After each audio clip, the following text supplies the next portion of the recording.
Rabbal Alamin. Kami sampaikan terima kasih kepada Gus Hasan Syamsuri yang sudah memimpin dan sudah menafsiri beberapa orang tua kita, muassis Nahdlatul Ulama.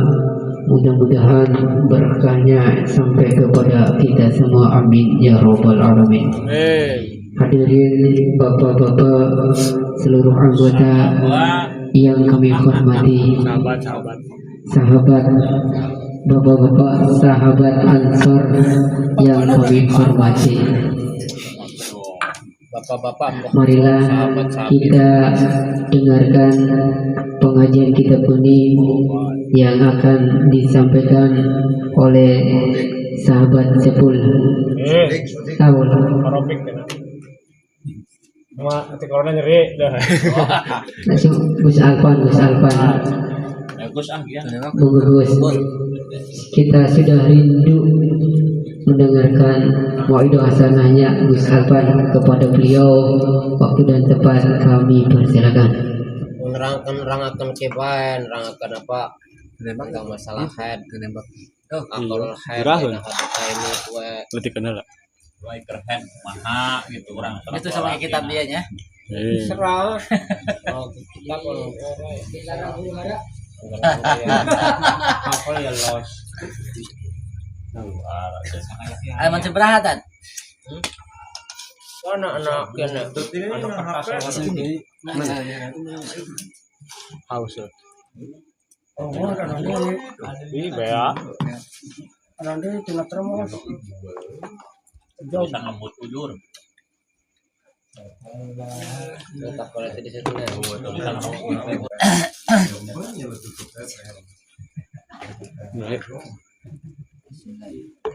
Pencet lah. Ada pekunci atau korek pula zaman udah. Ini korek. udah tanya kan dia Kayak bituk.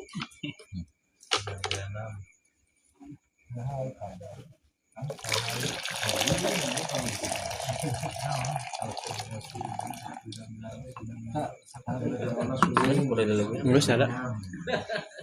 Ini tutup kali. Salah. Minus korek. A'udzubillahi minasyaitonirrajim. Bismillahirrahmanirrahim. Alhamdulillahirabbil alamin arrahmanirrahim maliki yaumiddin. Iyyaka na'budu wa iyyaka nasta'in ihdinas siratal mustaqim siratal ladzina an'amta 'alaihim ghairil maghdubi 'alaihim. Jadi malam hari ini kita akan membahas bab terkait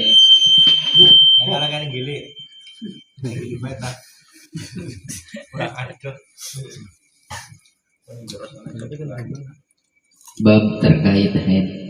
Memang untuk bab haid ini sebenarnya itu yang harus mengetahui adalah khususnya bagi kaum perempuan ataupun yang sudah masuk masa balik. Tapi kita sebagai seorang laki-laki dan juga akan menjadi para suami itu juga diharuskan mengetahui terkait masalah bab haid ini. Dikhawatirkan akan mendapatkan pertanyaan-pertanyaan masalah haid itu dari istri ataupun anak-anak kita. Bismillahirrahmanirrahim. Faslun utawi ikilah fasal aqalul haid utawi luwih kedike masa haid iku yaumun sedina walailatun lan sewengi wa ghalibuhu atawa umumnya masa haid situn aw sab'un iku 6 sampai 7 situn aw sabun wa aksaruhu, masa haid sebentar ataupun masa umumnya masa haid itu 16 sampai 17 hari. Satu asyarata ataupun iku 15 yauman iku dina bilaya liha sertane piro-piro apa ya kita? Piro-piro hanya itu masuk kembali ke 15 hari. Jadi untuk bab haid ini, jadi ketika perempuan yang sudah masuk dalam masa haid itu paling sedikit-sedikitnya itu 1 hari 1 malam. Dan untuk masa haid itu paling banyak ataupun paling lama itu sekitar 26 sampai 27 hari. Dan pada umumnya itu masa haid itu sekitar 15 hari. Jadi sebenarnya untuk bab haid ini memang ada satu lagi antara 2 haid ini ya. Tapi saya yang ingin lebih ditekankan sebenarnya kemarin ketika terkait bab ataupun pasal terkait najis. Sebenarnya terkait najis ini banyak sekali permasalahan yang ada di masyarakat pada umumnya. Jadi kegiatan kita sehari-hari masalah najis ini banyak sekali perkara-perkara yang masih menjelimet sebenarnya. Jadi kalau dari saya pribadi kayaknya masih ada waktu ya, masih setengah 10, sekitar 15 sampai 20 menit. Mau nggak dari sahabat-sahabat ini setuju enggak kalau misalkan, karena kemarin mungkin karena sudah waktunya sudah malam, terkait masalah najis kita belum huru-hara, belum mendalami. Sebenarnya saya pribadi banyak pertanyaan terkait najis. Kalau misalkan dari sahabat-sahabat tidak ada yang menanyakan terkait najis dan juga terkait haid ini, jadi kesempatan pada malam hari ini kalau dari saya pribadi, ayo mangga kita bareng-bareng menanyakan ataupun membedah masalah najis dan masalah haid. Jadi ngaji itu tidak perlu banyak-banyak, yang penting kita paham untuk apa yang dimaksud dari kitab Safinah ini. Mungkin dari saya sekian, nanti kita bahas diskusi ataupun musyawarah bareng-bareng terkait najis dan juga haid. Mangga.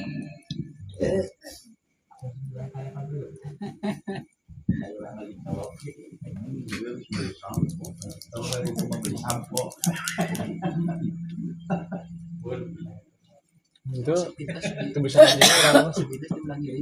Diulangi lagi ya. Jadi sebelum pasal ataupun bab haid, kemarin kita masuk dalam bab yaitu najis. Kemarin sama Ustadz Rijal sudah dijelaskan bahwasanya najis terbagi menjadi 3. Yang pertama ada najis muhafafah. Najis muhafafah yang najisnya bayi yang belum berumur 2 tahun dan juga belum memakan selain ASI. Jadi misalkan ada bayi yang umurnya belum 2 tahun kemudian kencing ataupun buang air besar, itu yang belum memakan selain ASI ataupun hanya meminum ASI, itu masuknya najis muhafafah. Dan juga cara mensucikannya kemarin sudah dijelaskan detail oleh Ustadz Rijal. Yang kedua najis mughaladoh, yaitu najisnya anjing dan babi. dan cara mensucikannya juga sudah dijelaskan. Ini saya hanya disclaimer sedikit. Kemudian najis mutawasitoh, yaitu najis selain najis muhafafah dan najis mughaladoh.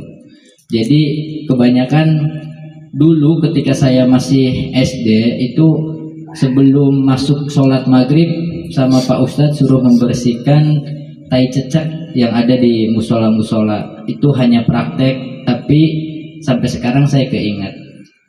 Dan pertanyaan saya, jadi apabila sekarang, kebanyakan sekarang itu bagi ibu-ibu ataupun pasangan suami istri yang sudah punya bayi, biasanya membersihkan ataupun pipisnya anak bayi itu menggunakan tisu basah. Kan karena memang sekarang itu zamannya Pampers, ketika buang air besar ataupun buang air kecil itu dibersihkannya menggunakan tisu basah. Apakah itu bisa mensucikan atau tidak? Sebenarnya banyak pertanyaan saya, apalagi terkait najis mughaladoh. Ketika memang najis mughaladoh ini yang disebut najis mughaladoh, apakah hanya air liurnya anjing saja, atau ketika kita memegang anjing itu sudah termasuk dalam najis mughaladoh atau tidak? Nah, monggo Gus Opik, Pak Ustadz Hasim ataupun sahabat-sahabat yang lain, kalau belum ada pertanyaan kita bahas yang tadi saya sampaikan. Oh iya, disclaimer juga terkait ini ya teman-teman, sahabat-sahabat. Ini kebanyakan saya juga ada orang di rumah yang biasanya nyuci menggunakan mesin cuci. Nah, ini baru saja 2 hari yang lalu dia nyuci, ternyata itu airnya diisi dulu mesin cuci. Air cuci diisi dulu airnya, kemudian bajunya baru dimasukkan. Wah, untung saya lihat waktu itu. Ketika saya lihat, saya omongin, ini kalau misalkan airnya dulu baru bajunya dimasukkan, ini bajunya tidak akan suci, itu tetap najis. Jadi meskipun kita di rumah tidak ada mesin cuci, misalkan ada ember, itu jangan sampai air di ember cemplungin si baju itu tidak menghilangkan najis dari baju tersebut. Jadi harus bajunya dulu, baru setelah itu airnya disiramkan ke baju tersebut. Itu agar si najis ataupun si baju tersebut bisa suci. Nah, monggo dari sahabat-sahabat ataupun Gus Hasim, Gus Opik, Gus Epul, ada yang mau menjawab ataupun menambahkan? Pak Obed, mangga. Pak Habis ini yang huru hara.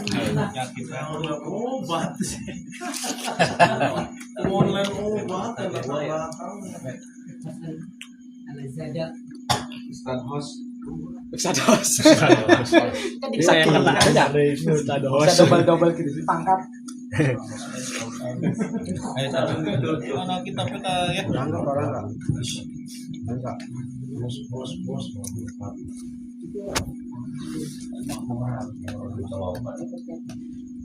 Soalnya terkait suci mensuci. Iya. Pertanyaan di situ Terkait stem.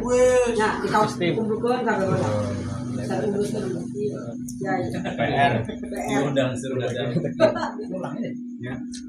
Wah, iya mah pause lah suwe. Bismillahirrahmanirrahim. Ya,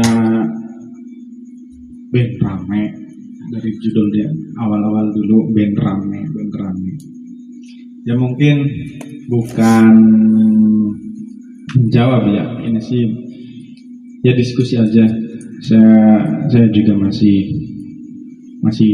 cetek apa tentang yang tadi, yang masalah tentang mencuci baju itu emang iya.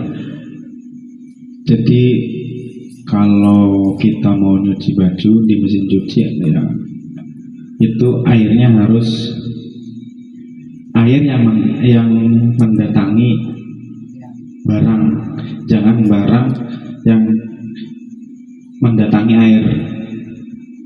Jadi barangnya dulu dicuci, diguyur, kalaupun baju itu kita yakin itu suci, itu tetap aja harus dengan air dulu. Biasanya kan kalau pakai mesin cuci langsung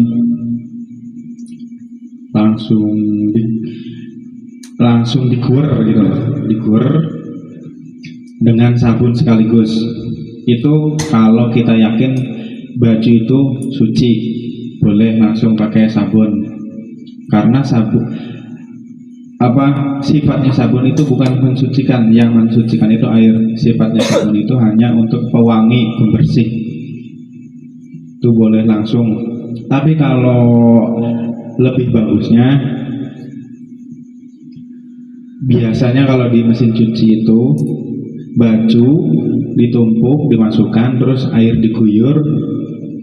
Itu untuk putaran pertama, itu untuk mensucikan, itu boleh. Dibilas, dikeluarkan, dibuang airnya, diguyur lagi, baru sabun. Jangan sabun dulu. Jadi air doang gitu loh untuk putaran pertama. Itu bisa. Itu saya dapat referensi dari Abu Yahya itu bisa. Tapi lebih afdalnya sih biasanya kalau saya dikucek dulu sebelum masuk mesin cuci. Kalau yang ada najisnya dikucek di bawah keran atau diguyur dengan air. Tuh yang mesin cuci. Untuk masalah tadi najis mughaladoh itu kan yang dinamakan najis itu air liurnya aja atau kita pegang badannya ya, itu termasuk najis atau bukan? Yang dimaksud najis mughaladoh air liurnya aja ataupun full body. Ya menurut saya sih kalau menurut saya full body full body itu yang termasuk najis mughaladoh. Itu kalau kita pegang, malah dulu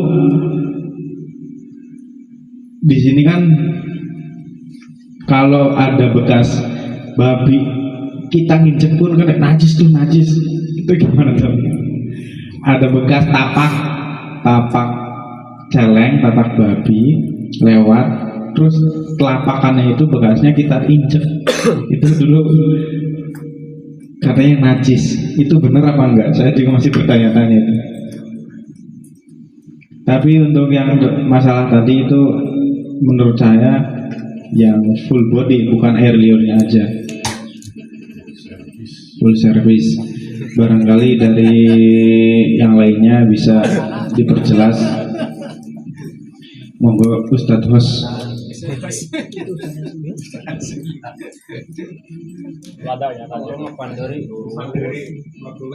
Nanti gangnya Pak Lurah, rumahnya Pak Lurah itu tahu di mall. Ya kalau lalu nanti kalau kiri anak ke pokoknya dari gang Pak. Oh, pakai mobil aja berarti. Kalau pakai mobil Sopong ke Huru-Hara ke Sopong. Oh, itu aja ke Pak Haji Abbas tahu ya. Dia nelfon kagak gua enggak. Pak Rohim. Ya, ketum naik jadi deh pol. Bet ya bet. Hadir ya. Hadir.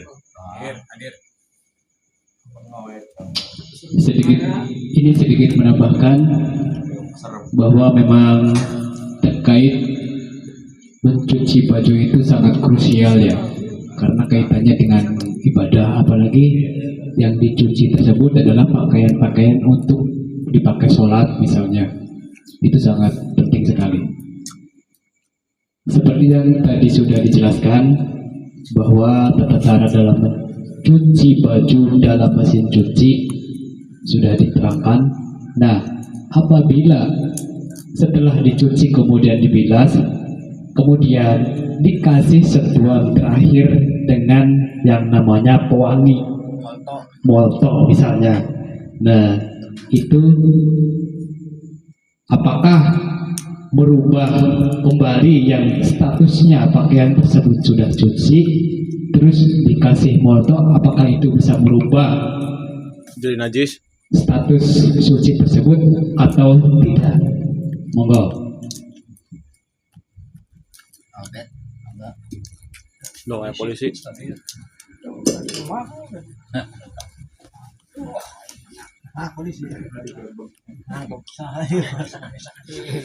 Teroris. Teroris kan di sini di itu.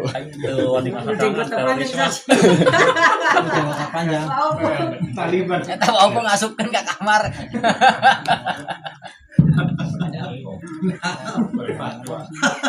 Ya, saya dong jawab ya.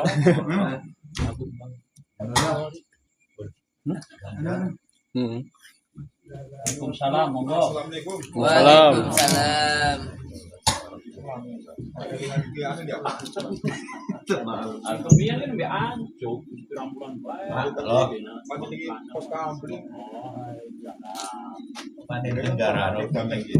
Pokoknya aman, Pak. Mampir tapi bablek iki karo Pak Guru ngubit mantep. HP-ne ditinggal ning. Iya. Monggo, Pak. Lebat. Oh, lupa lurah Tambuhan. Kira ngomong saya. Ya kurang-kurang situ lah cari apa.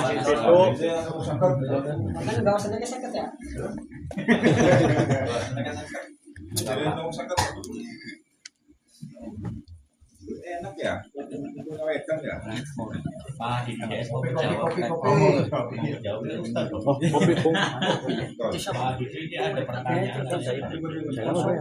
Datang ya kan di channel.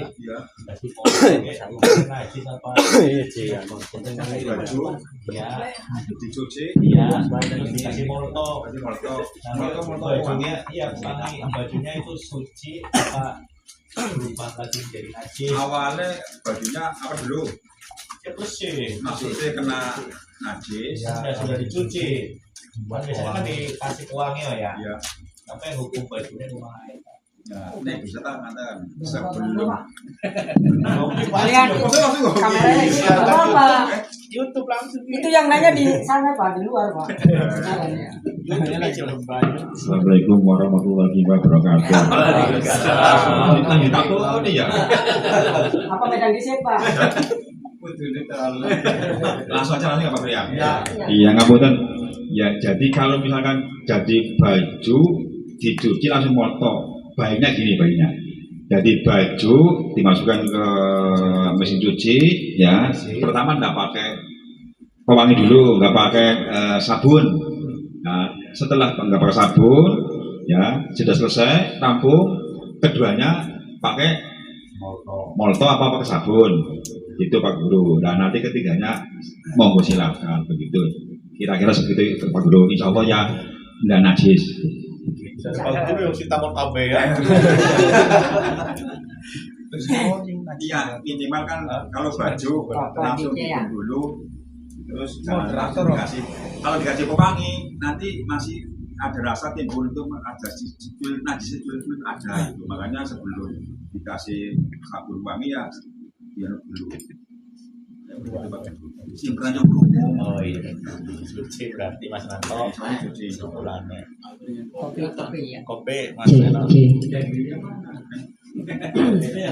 Kan pernah perlu. Iya. Itu ya dalil itu. Itu bagaimana? Ya, sebelum kami lanjutkan,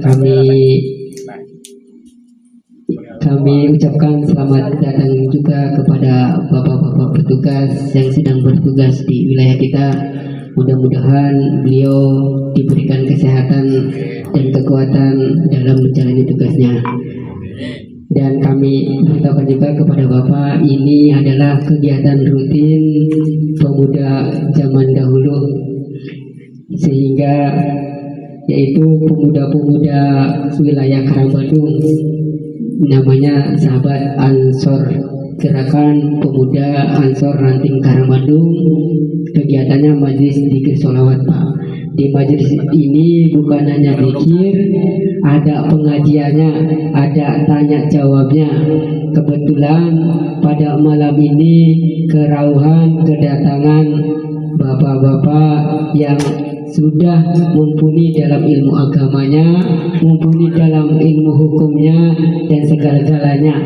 Jadi kesempatan pemuda-pemuda di sini, sahabat-sahabat Ansor, untuk bertanya kepada beliau yang sudah banyak ilmunya.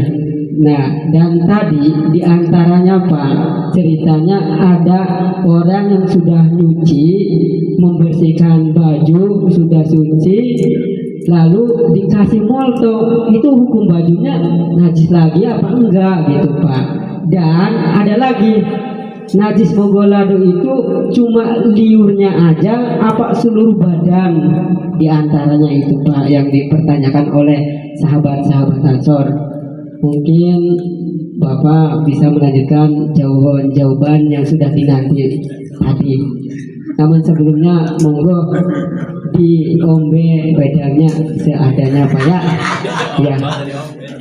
Kepada beliau atau teman-teman sahabat yang mau bertanya kepada Bapak Polisi, kami persilakan. Barangkali ada pertanyaan selain fikih ya Pak ya, selain agama atau selain dalam bidang di sini atau ketertiban. Menurut Pak Polisi kegiatan seperti ini positif, bagus atau gimana? Apa harus dilanjutkan? Iya. Apa kekurangan modal apa gimana? Barangkali dari Pak Polisi pandangan gerakan pemuda Ansor seperti ini bagaimana menurut Pak Polisi? Iya. Lucu juga ya. Iya, monggo Pak. Maaf menjebak. Ya, ya tadi berarti sudah bersih ya. Tapi kalau sudah bersih ya enggak usah. Kalau pahami saya kira enggak najis. Tapi kalau misalkan kita ragu-ragu sudah katakanlah sudah bersih. Masalah kalau itu seperti halnya anjing ya. Kalau anjing itu kan kalau badannya basah saya kira tidak mempengaruhi. Tapi yang penting itu liurnya jangan sampai ke badan kita. Itu yang harus kita sucikan dulu. Ya seperti halnya berapa Pak Guru? 7 kali pakai tanah. Pernah kromo Pak Guru, pernah kromo. Gitu aja. Ya terus ini ya untuk kegiatan seperti ini positif ya, saya alhamdulillah ya, terima kasih. Yang seperti inilah yang kita katakanlah yang kita harapkan. Ya. Tapi jangan bosen-bosen walaupun kita masih sehat ya, orang hidup sehat. Kalau kita bicara masalah mati ya masalah berarti mengingatkan kita ya. Kadang-kadang ada orang kita ceritanya wong mati ya, terus orang berdoa pun tidak orang berdoa pun harus gini, harus satu secara biar kita cepat dikabul. Satu harus ini sugesti. Kadang-kadang kan orang donga kan sekedar donga toh ya, tapi donganya tidak pakai secara fisik aja. Yang lebih utama itu secara rohani ya, rohani saya yakin, terus sugestinya kuat sekali dengan Allah, insya Allah. Kadang ini pengalaman saya. Jadi ada cerita apa Korea? Jadi yang namanya orang berdoa kadang-kadang ada yang sekali itu dikabul, kadang-kadang ada seminggu, 2 minggu, bertahun-tahun belum dikabul. Tergantung kitanya. Kalau kita insya Allah, kalau kita bersih lahir dan batinnya, syukur-syukur secara lahirnya itu ya katakanlah bisa juga kotor, tapi secara batin itu insya Allah kalau batinnya bersih itu kita berdoa itu cepat, katakanlah nggak lama-lama insya Allah bisa cepat kabul. Seperti halnya juga kita harus bersuci.